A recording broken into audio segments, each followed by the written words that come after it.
Bismillahirrahmanirrahim. Hamdan katsiran thayyiban mubarakan fi kama yuhibbu rabbuna wa yarda. Asyhadu an la ilaha illallah wa asyhadu anna Muhammadan abduhu wa rasuluh la nabiyya ba'da, amma ba'd. Pertama, kita bersyukur kepada Allah Subhanahu wa taala atas karunia nikmat yang Allah berikan kepada kita sehingga kita masih bisa melaksanakan aktivitas kita dengan baik, khususnya di bulan Ramadan ini. Kita masih diberikan kesempatan untuk beribadah, berpuasa, membaca Al-Quran, bersedekah, dan seterusnya. Sehingga nikmat-nikmat yang Allah berikan kepada kita ini harus kita syukuri. Salah satunya adalah dengan melakukan amal kebaikan. Bahwa kebaikan itu sendiri banyak bentuknya, bisa jadi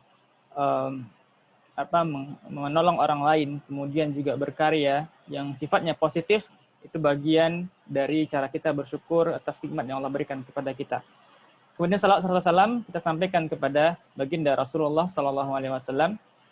Kita berharap di yaumil akhir nanti kita mendapatkan syafaat dari beliau. Amin ya rabbal alamin. Teman-teman sekalian, peserta menulis bersama alumni Nurani.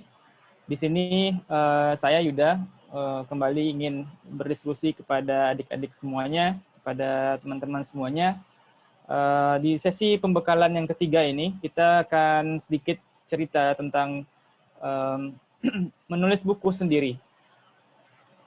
Menulis buku sendiri bisa kita katakan kategori level yang lebih advance, satu step di atas sekedar menulis antologi atau menulis esai atau menulis cerpen.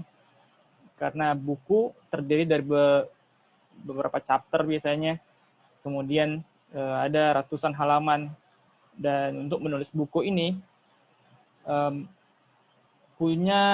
harus punya effort yang lebih. Nah, bagaimana kita bisa mengumpulkan effort dan juga menyusun strategi dalam menulis buku sendiri, itu ada cara-caranya. Namun untuk video ini, saya akan menyinggung sedikit bagaimana menulis buku ini bisa mengubah kita, mengubah hidup kita. Teman-teman sekalian yang dirahmati Allah Subhanahu wa taala, kita mesti tahu bahwasanya buku ini satu hal yang mungkin orang udah beralih membaca electronic books, atau kita dengar dengan e-books, atau orang udah beralih mendengarkan podcast atau video atau YouTube, ya, video YouTube yang sering lebih jadi preferensi orang-orang. Tapi keberadaan buku itu sendiri itu nggak akan hilang dan lekang di muka bumi, karena pengalaman kesan membaca buku, kemudian membalik lembar buku itu adalah pengalaman indah yang tidak bisa digantikan dengan podcast atau dengan video. Jadi penting buku bagi keberlangsungan peradaban, itu nggak sesuatu yang tidak diragukan lagi. Di sini saya mengajak adik-adik semua, teman-teman semua, buku ini adalah cara tepat bagi kita untuk berkembang. Dan kita juga merasakan manfaat dari buku-buku yang ditulis oleh orang-orang di luar sana. Jadi seandainya kita tidak mendapatkan asupan buku dari para penulis, apakah itu dalam bidang pelajaran kita, apakah dalam pengembangan diri, apakah dalam tafsir Quran, itu semuanya ditulis. Dan mereka menulis untuk kita. Dan kita membaca, dan kita bertumbuh, dan kita terbuka khazanah keilmuannya karena ada yang menulis buku. Nah, contohnya ada beberapa buku di depan saya ini, ada kayak misalnya Ibnu Tafsir.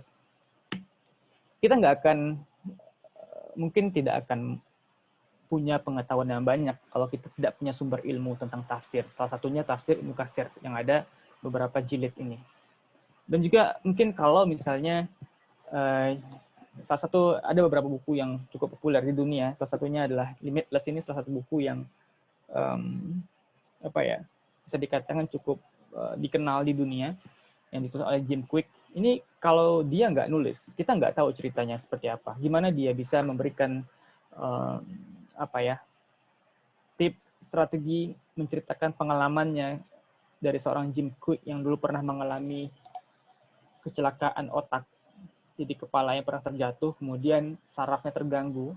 Kemudian dia menjadi seorang yang luar biasa, bisa menghafal lebih baik, berpikir lebih baik di tengah kendalanya itu. Bagaimana dia bertransform dari seorang Jim Kwik yang rusak secara fisikal, terbentur, kemudian terganggu sarafnya, kemudian menjadi orang yang luar biasa. Itu dia ceritakan di sini. Dia menceritakan tentang limitless, itu nggak ada batas. Manusia itu nggak ada batas. Otak manusia itu nggak ada batas.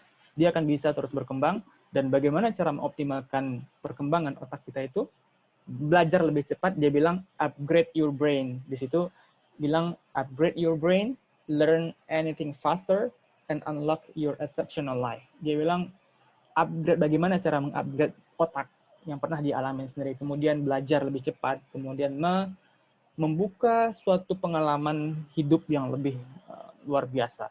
Jadi dia menceritakannya. Kalau dia nggak nulis, kita nggak akan baca, kita nggak akan ada ilmu, dan kita nggak akan tahu apa yang terjadi dengan dia, dan hal positif apa yang bisa kita ambil dan kita terapkan dalam kehidupan kita. Ada lagi buku yang sangat populer dan termasuk bestseller dunia, yaitu adalah A World Without Islam. Ini ditulis oleh seorang Graham Fuller. Beliau adalah mantan dari wakil ketua dari National Intelligence Council, CIA. Ya, kita sering dengar di Amerika itu ada CIA, ya, CIA yang dikenal sebagai Badan Intelijennya Amerika. Itu beliau adalah wakil ketuanya dulu, Vice Chairman dari CIA ini. Nah, beliau menceritakan bahwasanya isu-isu tentang Islam yang memojokkan Islam, bahwa Islam adalah sumber dari terorisme, kemudian menyebutkan Islam adalah agama yang kerap dan dekat dengan kekerasan, merusak, kemudian tertinggal, tradisional, nggak maju, nggak ada peradaban. Dia menceritakan di sini bahwasanya gimana seandainya dunia ini tanpa Islam. Nah, beliau ini menyampaikan perspektif dari membandingkan 3 agama samawi, yaitu ada Nasrani, ada Yahudi, kemudian Islam. Nah, perjalanan beliau secara mendalam sebagai seorang investigator, menjadi seorang intelijen, menceritakan bagaimana banyak fakta-fakta tentang Islam yang itu terkuak, bahkan tidak hanya terkuak dalam kitab sucinya Islam, tetapi juga terkuak dalam kitab sucinya Nasrani, Yahudi, dan which is Islam dalam buku ini digambar sesuatu yang positif. Islam punya pengaruh yang luar biasa bagi dunia. Islam itu adalah agama yang seringkali disalah persepsikan oleh orang-orang di dunia.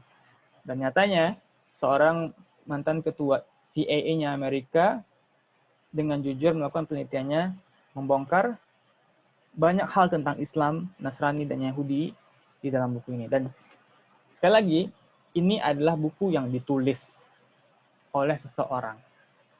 Tulisan ini, kalau seandainya dia nggak menulis, kita nggak akan pernah tahu apa yang pernah dialaminya, apa fakta-fakta yang mungkin bisa kita ambil dari perjalanan dan riset yang beliau lakukan. Tidak hanya itu, di atas meja ini juga ada 2 buku, yang ada 3 buku sama Habit. Ya. Ada buku satu yang paling kanan ini adalah Aku di Simpang Jalan. Kemudian ada Turn the Pain into Power, kemudian ada 23 Bad Habits di antara buku yang pernah saya tulis. Sama, sebagai bentuk terima kasih kita kepada mereka yang mungkin telah mensuplai banyak dan memberikan pengaruh banyak dalam kehidupan kita melalui tulisan mereka, maka adalah giliran kita untuk memberikan manfaat bagi orang lain. Salah satu yang paling penting adalah menulis. Menulis itu ibarat kata dia high quality product. Jadi kalau kita nih ngasihkan saran dengan cara lisan ke teman, itu kan sifatnya ya satu arah ya, dan sekali doang, dan biasanya dilupakan. Sementara buku yang kita tulis itu akan abadi. Itu akan disimpan, kemudian bisa disebarluaskan, dibaca oleh ribuan orang, bahkan jutaan orang, dan di situ kita menerima manfaat, dan orang lain juga menerima manfaat. Mereka menerima manfaat karena mereka membaca sesuatu yang positif, dan kita juga menerima manfaat karena kita memberikan sesuatu yang positif.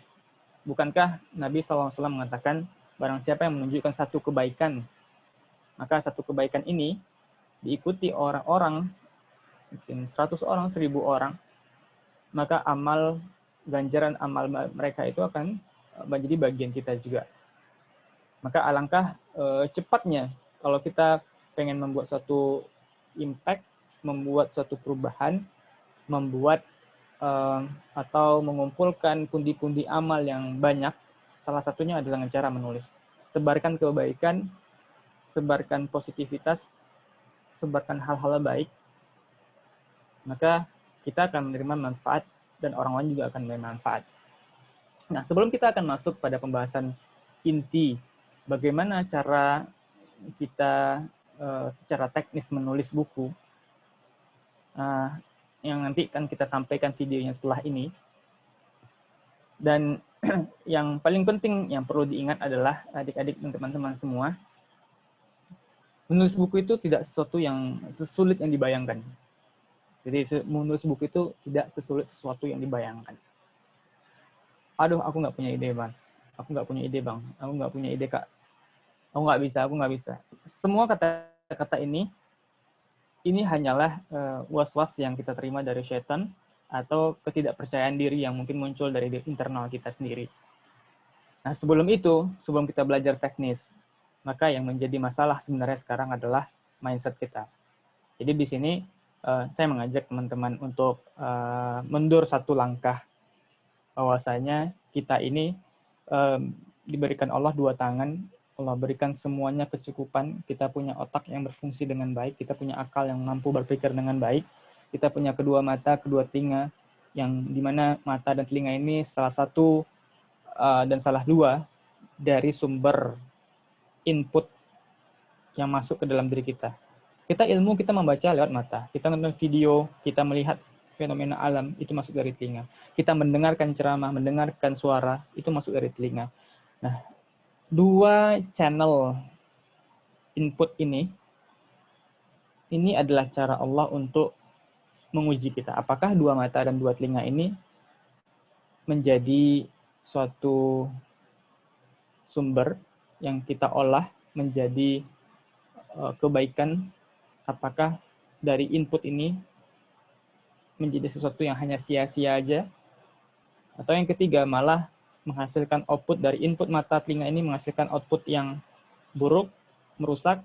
Apakah karena seringnya kita melihat sesuatu yang mungkin jelek, apakah itu pornografi misalnya, tindakan kita menjurus kepada perzinahan, ataukah telinga kita sering mendengar hal-hal yang haram misalnya, kemudian mata kita sering melihat sesuatu yang tidak bermanfaat, sehingga kita tergerak untuk menjadi pribadi yang punya perilaku yang buruk, punya akhlak yang buruk.